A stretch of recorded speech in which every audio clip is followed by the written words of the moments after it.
DCM DK Shivakumar ಮುಖ್ಯಮಂತ್ರಿಯಾಗಲೆಂದು Congress ಕಾರ್ಮಿಕ ಘಟಕದ ಅಧ್ಯಕ್ಷ ಹೇಮಂತ್ ಅಂಕಪುರ ಹಾಸನದ ಸುಪ್ರಸಿದ್ಧ ಶ್ರೀ ಪುರದಮ್ಮ ದೇವಸ್ಥಾನದಲ್ಲಿ 101 ಈಡುಗಾಯಿ ಒಡೆಯುವ ಮೂಲಕ ದೇವರಲ್ಲಿ ಪ್ರಾರ್ಥನೆ ಸಲ್ಲಿಸಿದ್ದಾರೆ. ನಂತರ ಅವರು ಮಾಧ್ಯಮದವರೊಂದಿಗೆ ಮಾತನಾಡಿ, ಕಾಂಗ್ರೆಸ್ ಪಕ್ಷವನ್ನು ಅಧಿಕಾರಕ್ಕೆ ತರಲು ಶ್ರಮಿಸಿದ ಡಿಸಿಎಂ ಡಿಕೆ ಶಿವಕುಮಾರ್ ಅವರು ಈ ಬಾರಿ ಮುಖ್ಯಮಂತ್ರಿ ಸ್ಥಾನ ಅಲಂಕರಿಸಬೇಕು. ಬೆಂಗಳೂರನ್ನು ಗ್ರೇಟರ್ ಬೆಂಗಳೂರು ಮಾಡುವ ಮೂಲಕ ಅವರು ಇಡೀ ರಾಷ್ಟ್ರಕ್ಕೆ ಮಾದರಿಯಾಗಿದ್ದಾರೆ.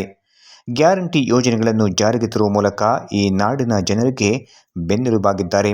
ಆದ್ದರಿಂದ ಉಪಮುಖ್ಯಮಂತ್ರಿಯಾಗಿರುವ ಅವರು ಮುಖ್ಯಮಂತ್ರಿಯಾಗಲೆಂದು ಹಾಸನದ ಶಕ್ತಿ ದೇವತೆ ಶ್ರೀ ಪುರದಮ್ಮ ತಾಯಿಯನ್ನು ಬೇಡಿಕೊಂಡಿರುವುದಾಗಿ ತಿಳಿಸಿದರು. ಇನ್ನು ಇದೇ ಸಂದರ್ಭದಲ್ಲಿ ಕಾಂಗ್ರೆಸ್ ಮುಖಂಡರಾದ ದೇವರಾಜೇಗೌಡ, ಲೋಕೇಶ್, ಚರಣ್ ಹಾಗೂ ಮುಂತಾದವರು ಹಾಜರಿದ್ದರು. ಜಿಲ್ಲೆಯ ಪುರದಮ್ಮ ಗ್ರಾಮದ ಸನ್ನಿಧಿಯಲ್ಲಿ ನಾವೊಂದು ಸಂಕಲ್ಪನ ಮಾಡ್ಕೊಂಡು ಬಂದಿದ್ವಿ.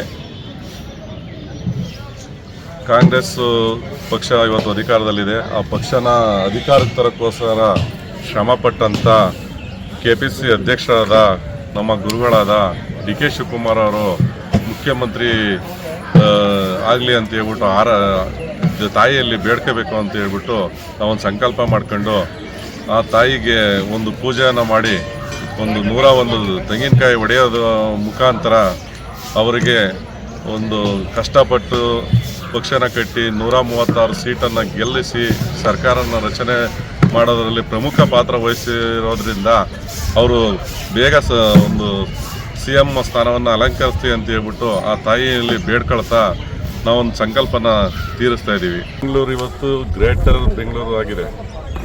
GBA ಅಂತ ಹೇಳ್ಬಿಟ್ಟು ಮಾಡಿದ್ದಾರೆ. ಅದೆಲ್ಲ ಕೊಡುಗೆ ಅವ್ರದ್ದು. ಅವ್ರ ಕನಸು ಒಂದು ಇಡೀ ನಮ್ಮ ಒಂದು ರಾಜ್ಯನ ಪ್ರಪಂಚದಾದ್ಯಂತ ವಿಸ್ತರಿಸಬೇಕು, ನೇಮ್ ಮಾಡಬೇಕು ಅನ್ನೋದು ಅವ್ರ ಸಂಕಲ್ಪ. ಅವ್ರು ಮುಖ್ಯಮಂತ್ರಿ ಆದ್ರೂ ಇಡೀ ರಾಜ್ಯನೇ ಆ ಥರ ಮಾಡ್ತಾರೆ ಅನ್ನೋದು ನಮ್ಮ ಒಂದು ನಂಬಿಕೆ. ಅದನ್ನು ಇವತ್ತು ಕೂಡ ನೀವು ಅವರು ಗ್ಯಾರಂಟಿ ಇದನ್ನು ತಂದರು, ಯೋಜನೆಗಳನ್ನ ತಂದರು. ಈ ಹಿಂದಿನ ಸರ್ಕಾರದಲ್ಲಿ ಎಷ್ಟು ಜನ ರೈತರು ಸತ್ತಿದ್ರು ನೋಡಿ. ಇವತ್ತಿನ ಸರ್ಕಾರದಲ್ಲಿ ಎಷ್ಟು ಜನ ಯಾರು ಸಾವು ನೋವಾಗಿರೋದು ರೈತರು ಸತ್ತಿರೋದು ಕೇಳಿದ್ದೀರಾ? ಆಗಲ್ಲ. ಇನ್ನು ಮುಂದೇನೂ ಅಷ್ಟೇ. ಅವ್ರು ಬಂದರೆ ಅದ್ರ ಬಗ್ಗೆ ಇನ್ನೂ ಚಿಂತನೆ ಮಾಡಿ, ಯಾರು ಸಾಯಬಾರ್ದು. ಪ್ರತಿಯೊಬ್ಬ ಮನುಷ್ಯನೂ ನೆಮ್ಮದಿಯಿಂದ ಬದುಕಬೇಕು.